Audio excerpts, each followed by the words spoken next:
Jim Shooter was Marvel editor-in-chief from 1978 to 1987. He's also written a number of comics published by Marvel, including the original Secret Wars series, and a number of other companies. What does he think about Marvel as it exists today? This week he talks with Koom about that, as well as Frank Miller and Ann Nocenti's respective starts in the comics industry, why the nursery rhyme Little Miss Muffet can be a tool to teach good writing, and more. First, if you appreciate the work we do on Deconstructing Comics and our other podcasts and want bonus content, we'd love it if you'd support the show at patreon.com/deconcomics for as little as $2 a month. Our monthly issue-by-issue look at 1960s Amazing Spider-Man comics is available to patrons chipping in at least $4 a month.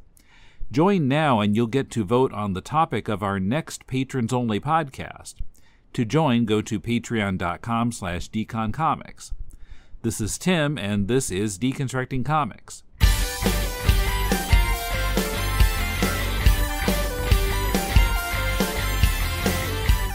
It's Koom for Deconstructing Comics. I've got the pleasure of speaking with Jim Shooter, who's going to be at the Fan Expo Canada in about a week and a half. Nice to meet you, Jim.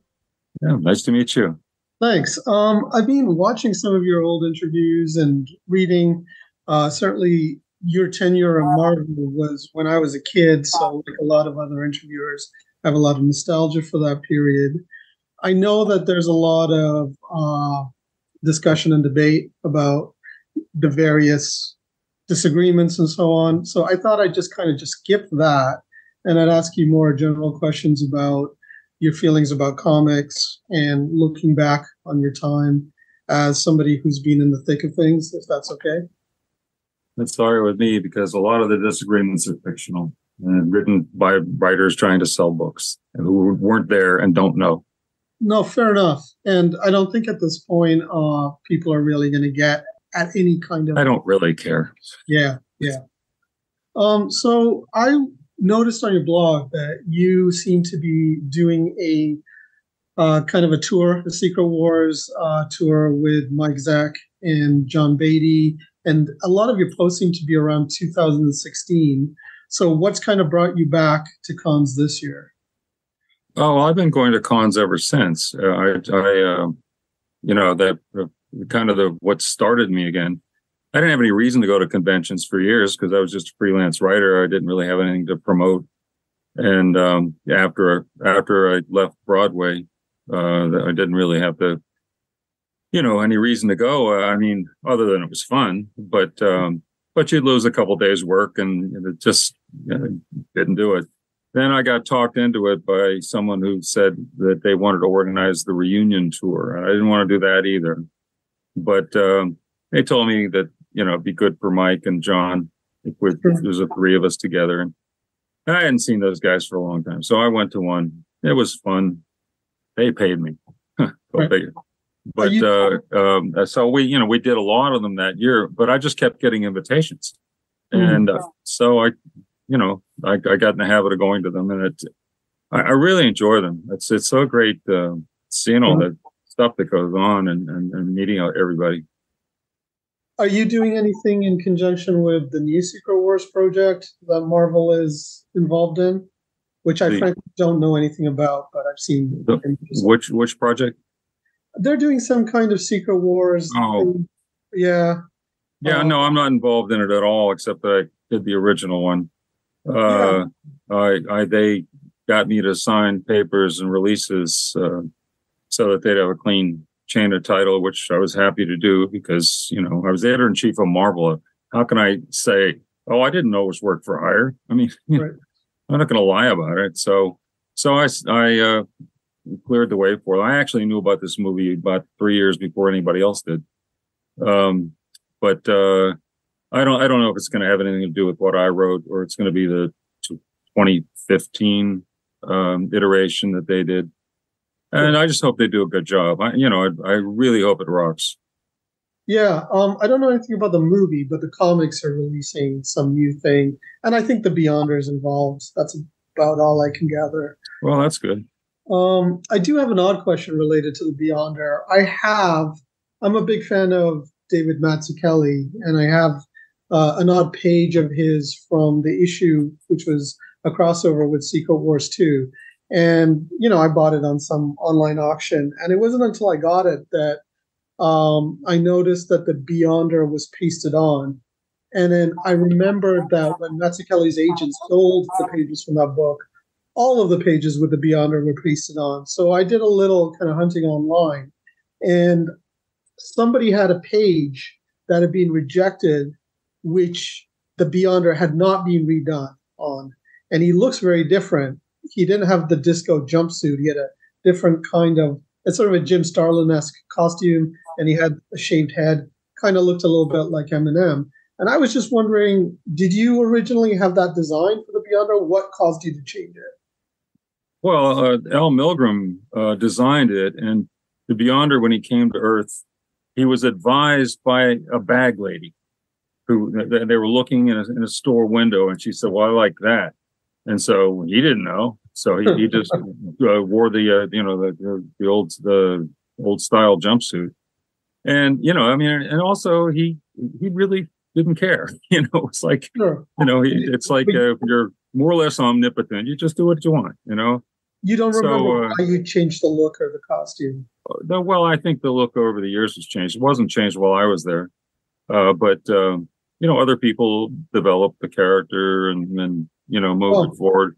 That's fine. That's their job.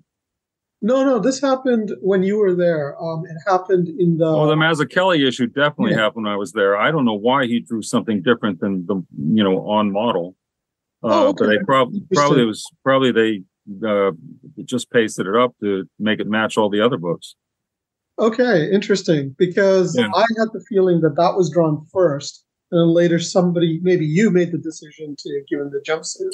I don't even remember being involved in that decision. I would probably have just been the editor who decided, oh, this isn't right. I got to have this changed. And I think probably the book was late enough so that it was easier to just get it done in the office. Sure. What are you working on now? Freelance? Yeah, I go to a lot of conventions, and I do a lot of writing too in between. I'm working on a project for Netflix now, and can't talk about it, but they're keeping me real busy. So anyway, that's I keep my hand in. What do you think of what's happened to Marvel Comics specifically, but the comics in general, mainstream comics in general, since your time? Well, they went through a couple phases there, and right now they're in a phase where I don't think they remember what business they're in. It's guys, it's entertainment. See, it's like there's a lot of I don't know, sort of self-indulgent stuff going on, and preaching, and DC leads the league in cheesecake. I think they've gone astray here, and a lot of it's like social justice stuff, and that's fine. But Stan did it the right way. When he introduced the Black Panther, it wasn't about race. It was about a hero from Africa. Sure. It was about a man, and he didn't have to preach. The story spoke for itself. Sure. And that's how to do it, and that's how I do it, or try to do it. And I think that when you feel like it's either the writer who's talking at you, lecturing you, or it's the company that's trying to present their corporate opinion. I don't care if you agree with every word. No one wants a lecture. No one wants it becomes propaganda, and it's not helping. And so the thing is, like, well, guys, do it the right way. Get better writers. Get somebody who knows how to send a message in a way that it's a character talking, not you, not the company. Just like Stan did it, just like Mark Twain did it, just like anybody who knows what he's doing does. Yeah, one of the reasons that I have such fondness for your era of Marvel Comics was because there was a consistency you could buy into in terms of character and storyline, or even in terms of title.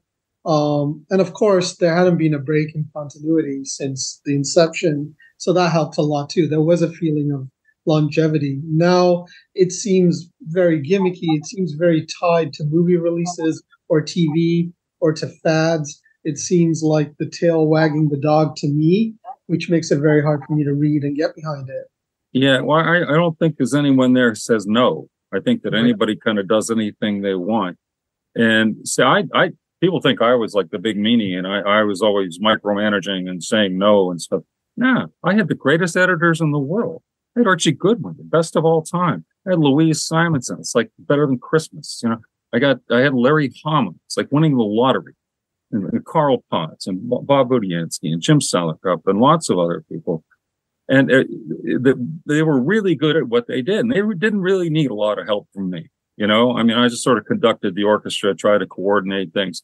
Now, with the new guys, I trained them.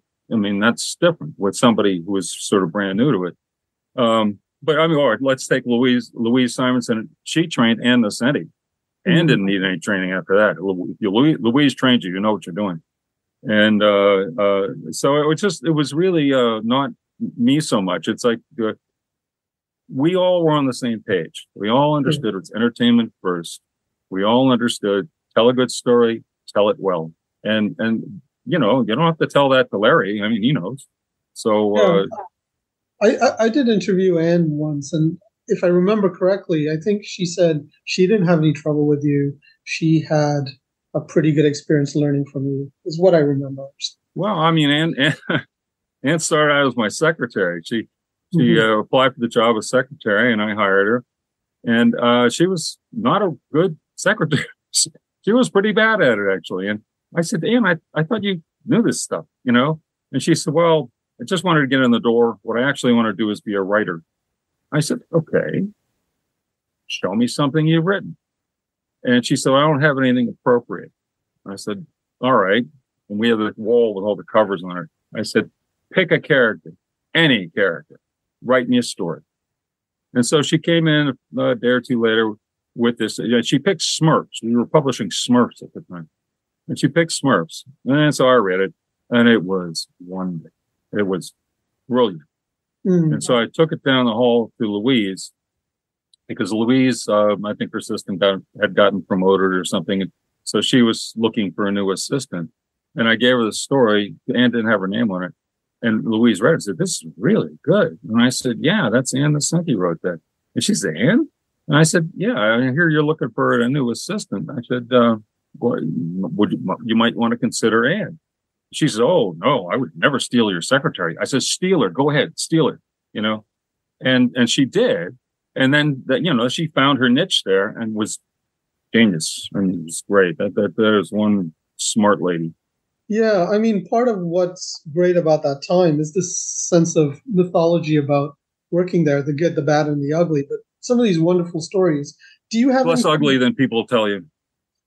To be honest with you, I don't know if I could have taken the stress and the factions and whatnot, but I would have liked. There were no factions. Well, you talked. That is all baloney. That's writers who weren't there making up a story to try to sell more books. They take a bunch of events and they string it together into a conspiracy theory. Talk to Larry. Talk to Ann. Talk to Louise. It wasn't like that at all. It was never like. It was like that before I got there, but not so much. Not so much after. Do you have any interesting stories about Miller and Jansen's run on Daredevil and Mackenzie and Denny O'Neil? Yeah, there's some of that is a little dicey, but anyway, Frank Miller showed up. I think he was 19 years old. He came from Vermont, and he had come to the city before showing samples and got just a bad treatment by a few people. But he made more samples and he came back again. And at first he got the same thing. Neil Adams told him he'd never be good enough to work in the business. This time he went to got a second opinion, went to see Joe Orlando at DC. And Joe Orlando just ripped him apart and told him he'd never work in the business. Vince Coletta was the art director there at the time. And Vince saw him, I guess, in the hall. And I guess Frank looked really sad. And Vince said, what's wrong? And he said, well, Joe Orlando doesn't like my stuff. And Vince said, well, I'm the art director. Let me see it. And so he looked at it. He said, the art is rough. but I liked the thinking. And so he went, and the only job he could find for Frank was a one-page feature page for one of the war comics that Kanigher did. He said, here, at least this will pay your train fare. So anyway, now he has a job. And he decides, all right, goes across town to Wally Green over at Whitman Gold Key. Wally gives him a 7-page Wheelie and the Chopper Bunch job. Now he's got 2 jobs. So then he comes to see the scariest guy of all, me. And my comment was the same as I found out later what Vince told him, which was, drawing's a little rough, but I like some of the thinking. It's really good. So I told him what I wanted to do. I said, you're in boot camp. You just, tell a story, tell it clearly. And I showed him what to do. And I said, I'll have to see layouts because your layouts are, weird. And so he had to go to Vermont and get on a train, come back to show me the layouts. And they were pretty good. I mean, he listened to what I said. And then on the way home, he stopped at Neil's studio to kind of brag that he got a job. And Neil looked at his layouts. And Neil didn't know it was me because Neil and I were buddies. And he would never have done this if he knew that I was the editor. So he told Frank, oh, just do it your own way. The editors are idiots, And so when Frank brought the finished job in, I mean, he butchered. It was terrible. And I just said, well, I'll pay you for this, but I can't use you. Why not? Well, you didn't do what I told you. And he, regretted that. And he said, later I found out about Neil, he said, give me another chance. And I did because the thinking was so good on that first batch of stuff. And then that time he did what I said, and it was good. And before you know it, he's doing Team Up. And the next thing you know, Denny O'Neil needs an artist for Daredevil. He's working with Roger McKenzie. That didn't go so well. I mean, it went pretty good for a while. But Frank was learning a lot about writing, and he had a whole different idea about what Daredevil should be. And he and Roger were just not simpatico. And so Frank, he was starting to feel his oats, I guess. And he told Denny, it's him or me. So Denny came to me and says, what do I do? And I said, the guy who gives the ultimatum is the one who goes. So go say goodbye to Frank, right? And so Denny goes in there and tells him that. And Frank withdrew his ultimatum.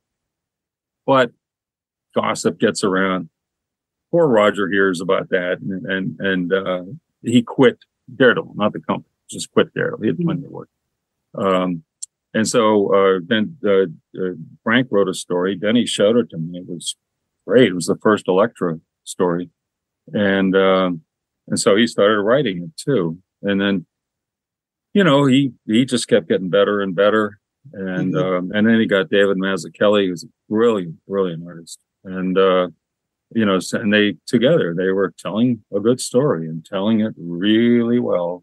And Daredevil went from almost canceled to our number 2 book in the space of, 6 months. Yeah, my feeling was always when I read those Mazzucchelli issues that Frank wanted to do another long run like he'd done with Jansen. But because the second story he proposed, called The Devil's Own, which he was going to have Walt Simonson draw, never ended up flying off the ground. He then ended up being sucked into DC. So that would have been a very different trajectory. Nothing like that. No. Nothing like that happened. What happened was, as Frank started to really take off and was becoming very popular, anybody who was popular at Marvel was courted by Jeanette Kahn or other people at DC. And Frank and Walt and Jim Starlin came to me and they said they wanted to do creator-owned comics. I said, okay, we can do that. I had previously offered a deal like that to Sergio Aragonis, but he decided to go with Pacific Comics instead. So I was, yeah, we're ready to go. And so Frank was going to do, I think, some version of Ronin, but it was a continuing series. Walt was going to do Star Slammers, and Jim Starlin was going to do Dreadstar. Walt started realizing what a grind that would be, and I think he did Star Slammers as a graphic novel instead, creator owned. And Starlin did the first epic comic, Dreadstar. But at that time, like I said, Jeanette Kahn was after him pretty hard, and so one day he comes in and says, "Can we go to lunch?" We go to lunch, talk about nothing. He says, can we take a walk? I said, okay, take a walk. And finally he tells me that he got this big offer from Jeanette Kahn. And he didn't want to leave, but he wanted to try it. And I said, go. I said, find out you don't like it and then come back. Yeah. So, and that's exactly what happened. He got a kind of a rotten deal. They reneged on a lot of the stuff they promised him for Ronin. And he came back and he started working for us again. He did that brilliant series with Bill Sienkiewicz, Elektra Assassin, Sure. Epic Comics series. Now that couldn't be created around because it had Marvel characters in it. But guess what? They got paid really well. So they were happy to do it. Anyway, go ahead. So I read that one of your favorite tools, two of your favorite tools to teach people how to storytell was the FF story by Kirby with the Human Torch, which we can't really show, but also I read you like to use Little Miss Muffet. Do you remember how you used Little Miss Muffet? Yes. Well, the Kirby book, first of all, it was a reprint of a Strange Tales issue, Strange Tales 103, reprinted in Captain America 216. The reason I used that is because it was a reprint and it was cheap. You could go out and buy one, And so I just walked people through the story. I didn't tell him to draw like Kirby. I didn't even tell him to tell a story like Kirby. I just said, this is what he's thinking and this is how he's getting his points across. And that's your job. Get your points across. You've got to convey the information. You've got to do it clearly and succinctly. And, do it your own way. But this is what you're trying to accomplish. And so I went and walked through that with young artists. I also did it for writers too, because the writers and artists, they both need to know. It's a visual medium. They both got to be on the same page. Little Miss Muffet is a simple nursery rhyme, but it helps you remember the pillars of a story. Okay, Little Miss Muffet sat on top of eating her carrots and whey. All right, who's our person? It's Little Miss Muffet. What's she doing? She's eating lunch. Along came a spider. Well, that's going to screw up lunch, Now there's a tension building there. Sat down beside her. You don't know what's going to happen. She sees it and runs away. Okay, sees it is the climax and runs away is the conclusion. So if you can remember that you have to introduce the characters and establish the status quo, that something has to disrupt the status quo to send your character on a journey. And then at some point, there will be forces in conflict, and there's a climax where somebody wins or the conflict is otherwise resolved. And then they're in a new situation that's different than their original situation. That is Aristotle talk, and that ain't me. That is fundamental. A story has a definition, just like a sentence has a definition. The fact that a sentence is a complete thought didn't inhibit Hemingway, J.K. Rowling, Shakespeare, or anybody else. It's just a definition, and the varieties are infinite. Life has a definition, but the varieties are infinite. So the same thing with story. It's a journey, okay? You have to start somewhere, and you're going to get somewhere. There's endless possibilities to that, and you don't have to do it in order. I mean, Miller just showing off once after he got his feet under him. He introduced the character at the end of the story, just showing off. And you could do it any which way. It's just you better get it done so that people can understand the story. You tell it well, and that's of course very basic stuff. There's a million other things. There's subplots. There's supporting cast. There could be a slow arriving spider. There could be multiple spiders. There could be twists in the middle, like Rocky, for instance. The movie Rocky. It starts out being about a fight, and then he realizes he can't win. And what's at stake here is his manhood, his personhood. And so it becomes about a fighter. Right. Would you say that you're still working creatively now, like with Netflix and so on, would you say in 50, 60 years, your ideas about writing and storytelling have basically stayed the same? It's stayed the same for the last 40,000 years. I expect it to stay the same for the next 40,000 years. Sure. It's built into your mind. We can't escape it. If you think in a Western language, especially a Romance language, the syntax, that is the logic of your language, is, all right, forgive me, linguists, I'm going to simplify this, cause and effect. Like who and what, how to come out. And that's the basis of our language. It's you'll find it in every level. Joe went to the store. Well, here's Joe, presumably not at the store, went, that's what he did, to the store. Now he's at the store, complete journey. And, of course, at each level you go up when you get to story, especially when you get to literature, like I say, it's endless. There's so many, journeys in a human condition that you can always bring something new to it. It's not a formula. It's just a definition. My last question to you would be, I was reading about your early life and how you got a scholarship to NYU and had to leave that, which was really heartbreaking.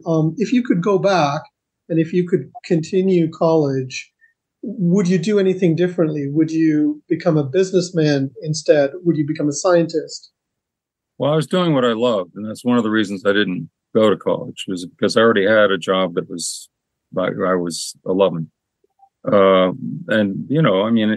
think if the only other thing I might have been is a scientist, because when I was young in middle school, high school, I was a big science guy. I took 6 years of science and 4 years of high school. I took every math class they offered, all the way up to algebra or calculus, probability, statistics. I had a special after school science class called biology research. I really thought that's what I was going to do. And at first, I loved comics, but the comics were just a way to make money and keep my family alive until I could get where I wanted to go. Like I said, at the end there, I realized I'm already doing what I love. So I stuck with it. And it actually, look, there were lots of ups and downs. I'll grant you, the DC was a problem in some ways. Marvel was a nightmare. When I got there, we fixed it and it was really good for a while. Then evil bankers decided to sell it and everything kind of fell down again. But all in all, it wasn't a bad ride. It really wasn't a bad. And I'm still doing it. I'm just not. I'm actually writing a comic book with a guy I know. It's for a company called Highburn Publishing, and like the guy, he's got his head in the right place, and so we're going to do it. So I'm just doing it for fun. But I'll have a comic book out there soon. That's great, Jim. Thanks so much. This has been a real pleasure. My pleasure.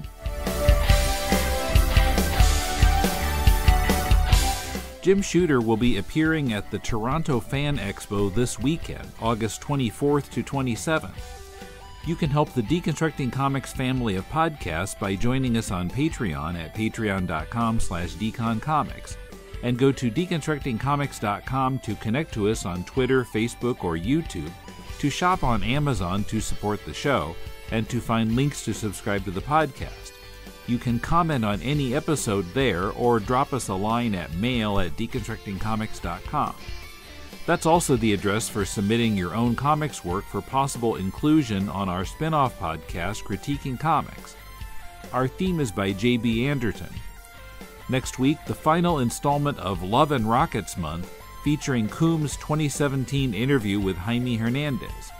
Till then, this is Tim, and thanks for listening to Deconstructing Comics.